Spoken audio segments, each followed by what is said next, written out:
Hi, and welcome to Year 6 English Comprehension. This is an extract on the Circus on a particular family called the Gradgrind family.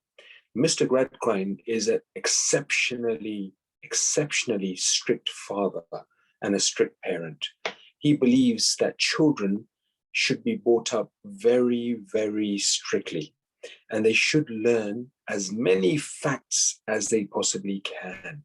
And he believes that there is no time to be having any fun for children whatsoever. So this particular extract is all about how the children one day decide to make a secret visit to the circus behind their father's back.